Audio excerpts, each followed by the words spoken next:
I want to take a look back at some of the most promising cancelled games. The coolest looking games that will only ever live in our imagination. First, let's talk about my favorite one.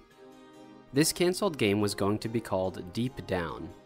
It was announced in 2013 at the PlayStation 4 reveal event, and as soon as it was shown, it looked too good to be true.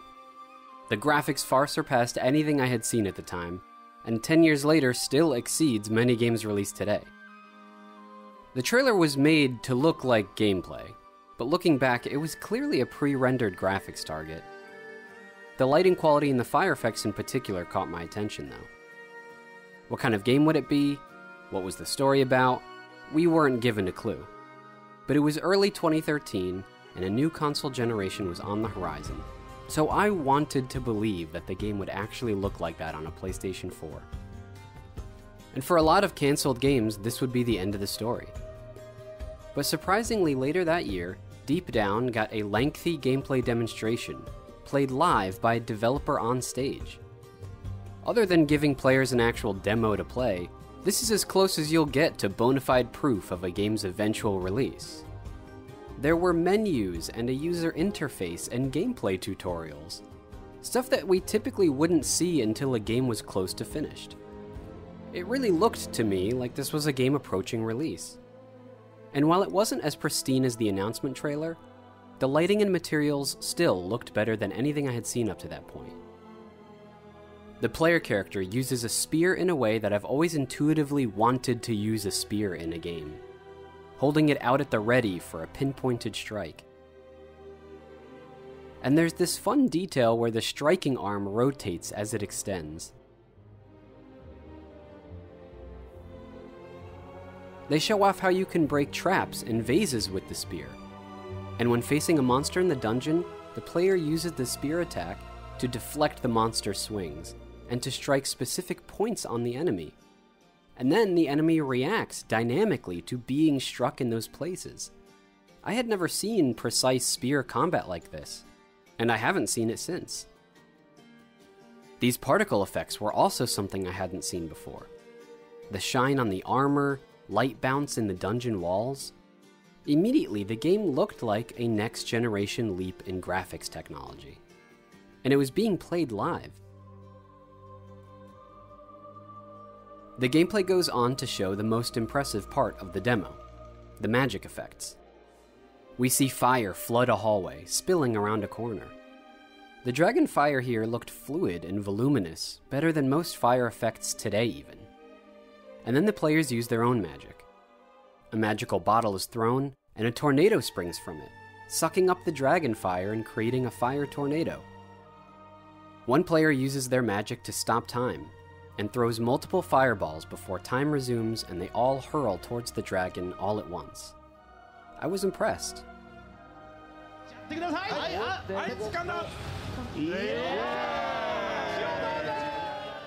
We got one more trailer from this game, hinting at a cryptic story and showing off a technically impressive creature made of water. And that was the last we ever saw of the game. 10 years later, we still don't know why the game was cancelled, but it lives on in my imagination as a sort of mythological game, full of potential.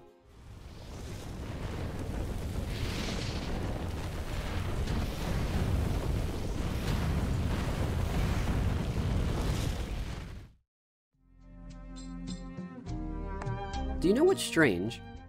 It's likely that most games are cancelled. For every game that comes out, there's at least one more that the development team was trying out before moving on to whatever would become their actual released game. Sometimes studios prototype many games before landing on the final concept. So of all the games we could possibly play, there is a far more numerous graveyard of cancelled games, unseen under the surface. But sometimes those cancelled games are seen. They get announcements and maybe even gameplay demonstrations before they're cut down, never to be played. But this next one is a cancelled game that you actually were able to play. It was going to be a scary game.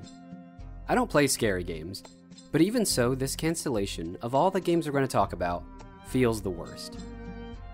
If you're not familiar with the video game industry, it will be difficult to explain the significance of this game's announcement, but I will try. The year is 2014 and we are at Gamescom, a European video game show where companies announce and show off future games. In the middle of this show, and with no introduction, a short trailer plays for what looks like an unremarkable horror game from an unknown studio. The only thing interesting about this trailer is that at the end of it, we're told a demo is available to download and play right now. PT is a new title from a new studio, and the exclusive interactive teaser is live right now on PlayStation Store. Check it out.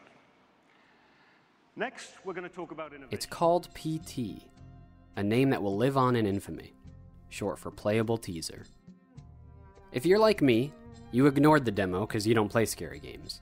But if you downloaded PT, you would have played an intriguing game where you wander a mysterious hallway that repeats itself endlessly and changes slightly every time you take a full lap. You don't know what to do or how to progress.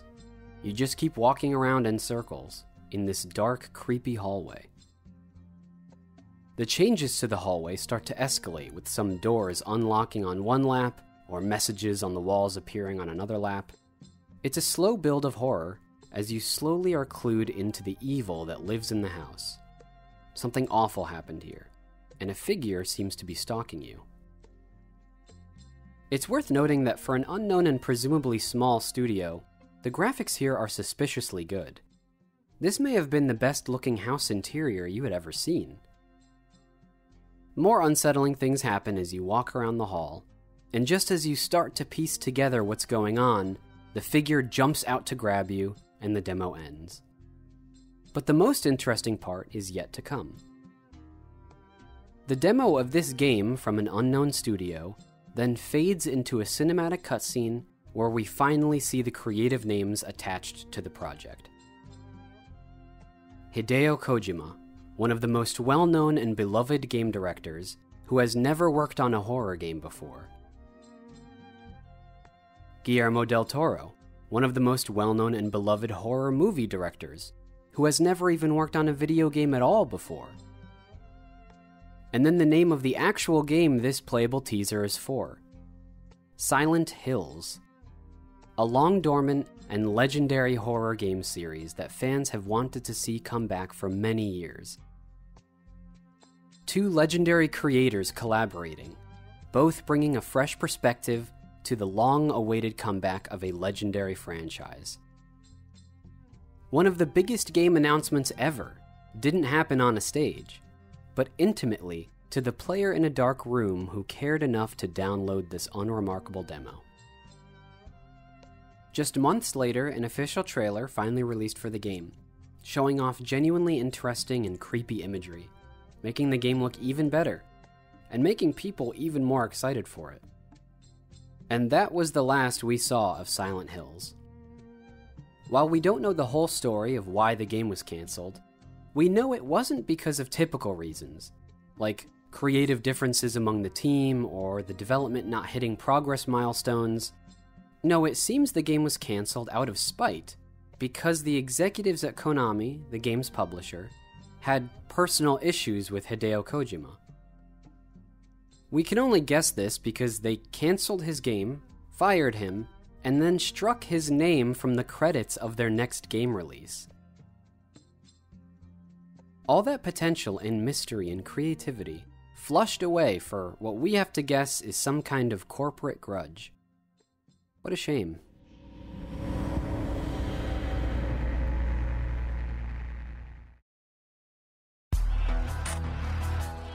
Okay, so the next three cancellations are all pretty similar.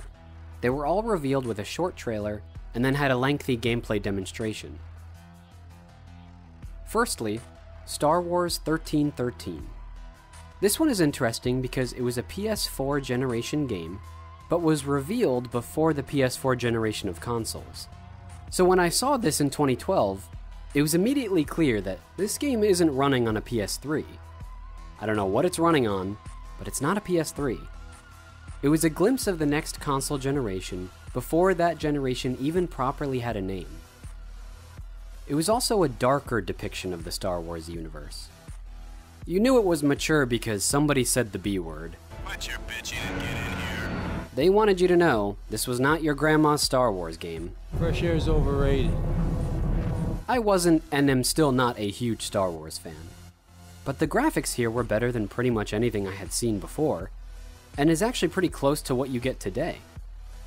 It's hard to say how much of this demo was totally fake, but the heads-up display and the imperfect animations made it look real. The fire effects looked high resolution and dynamic. The character rendering was impressive. The cloth physics looked great. The gameplay itself was nothing too special. This kind of bombastic, playable action sequence with climbing and running and shooting seamlessly blending into each other had been seen before in the Uncharted games, but not really anywhere else. So to see that playable action translated to a gritty Star Wars story was refreshing. It was also refreshing that you were playing as some sort of bounty hunter, a scoundrel with a blaster, as opposed to a shining Jedi with a lightsaber. A year later, the game was officially canceled.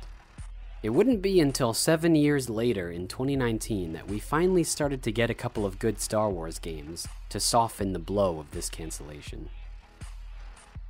The next game had a less impressive gameplay demonstration. Prey 2 was announced in 2011 with a CG trailer. The premise was compelling. The developers spoke about how you play as a bounty hunter in a dense alien city. They said you can take on different contracts and explore the planet and meet many different species of alien characters. There were apparently multiple locations around the alien planet, and a morality system and many gadgets and abilities. It all sounded great. And video games had not yet given us a big science fiction cyberpunk world to explore, so there was a big appetite for that. And the gameplay seemed to deliver. The game visually looked rough, and clearly early in development. But what was also clear was the potential. With time and work, you could imagine the game turning into something special. After this announcement and demonstration, we never saw from the game again. After about 4 years of development, the game was formally canceled in 2014, reportedly because it did not meet internal expectations of quality. Then there's the cancelled game Scalebound. Again, announced with a CG trailer, always a red flag. I remember people not liking it very much. Neither did I. The main character looked annoying, the dragon design was uninteresting, and the tone was not appealing. Slightly humorous, but trying too hard to be cool. Still, it was a new game world, and some people were understandably optimistic. Until the gameplay was shown. At first it looked decent. The world was impressive with huge tree roots and floating islands in the distance, and the lighting was high quality. But as they showed more of the game over time, it became less encouraging. Here's the second demo they showed. I like the large scale of this boss fight, but the game character was still grating, and the graphics and frame rate looked worse than the first time they showed the game. And most importantly, it didn't look fun. I don't remember anyone being impressed or interested in the game at this point. At least I certainly was not. Scalebound, however, is a great example of a particular phenomenon with cancelled games.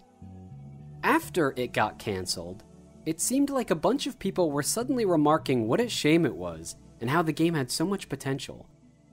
I don't think those people are lying, but I do think that sometimes the idea of a game is more appealing than the reality of what the game would have actually been.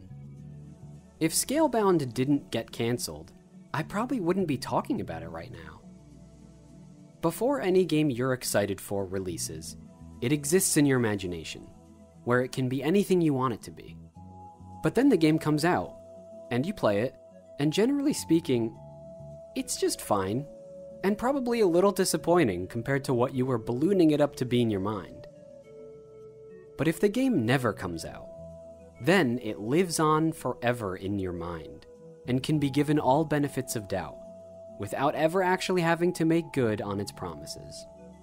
Because of this, Cancelled games are often portrayed as these great masterpieces that were stolen from us. And while that could be true, it's far more likely that a game like Deep Down or Scalebound actually is more memorable and endearing as a cancelled game than it ever would have been as a released game. Okay, so the last two games I want to talk about are interesting because they were never even announced. They were worked on for years and internally cancelled for reasons we may never know. Years after they were cancelled, we luckily had information about them leaked for us to see now. The first cancelled game is the one you're looking at. Developed by Sucker Punch Games, it was to be called Prophecy. After Sucker Punch shipped infamous Second Son in 2014, it took them 6 years to release their next game, Ghost of Tsushima.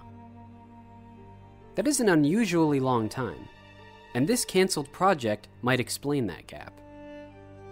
Prophecy was not only sandwiched between infamous Second Son and Ghost of Tsushima in development years, but also in concept. From the 11-minute internal gameplay demo, we can see it shares attributes of both games. A grounded historical setting like Ghost of Tsushima, with some fictional powers and abilities like Infamous.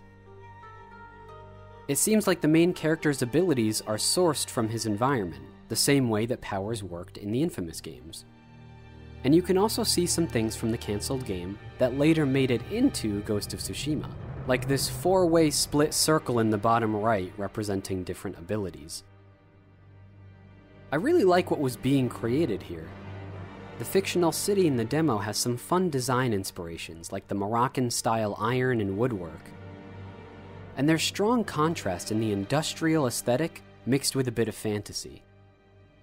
Ghost of Tsushima, the game they eventually came out with in 2020, is set in historical ancient Japan. It's a fine setting, but far less interesting to me than a fictional world where anything can happen. But for whatever reason, this seemingly very mature project was quietly cancelled, never even to be announced. And finally, there is Darkside. This was a cancelled game that we have the least visuals for. This game was being developed by Sony Santa Monica Studios. This studio has only ever made God of War games, and Darkside would have been the first new IP from them since 2005. Not only that, it would have been a big departure for the studio. An ambitious science fiction world with giant creatures, different alien cultures, and what looks like an emphasis on exploration. We have no idea if it was going to be open world, or what the gameplay would have been, but it was reportedly in development for 4 years. Science fiction is my favorite genre, and the idea of such an accomplished and talented team bringing an all-new sci-fi world like this to life is very exciting. Some of this art looks like a mix between James Cameron's Avatar and Mass Effect. Sony Santa Monica is known for their cutting-edge graphics, fun gameplay, excellent writing, and large-scale battles.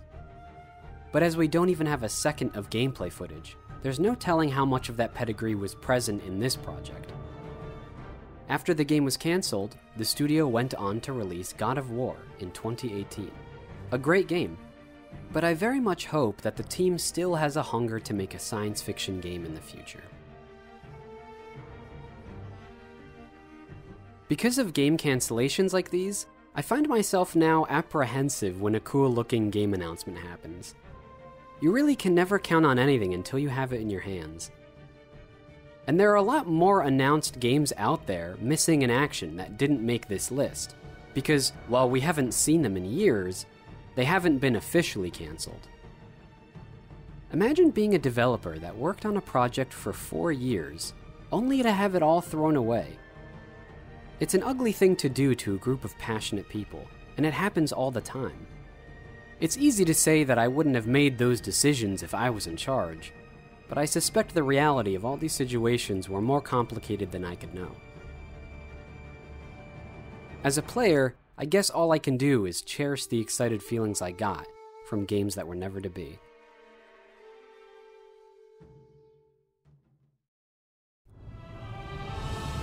If you'd like to see the complete footage from these cancelled games, there are links for all of them in the description. Thanks to my patrons, and thank you for watching.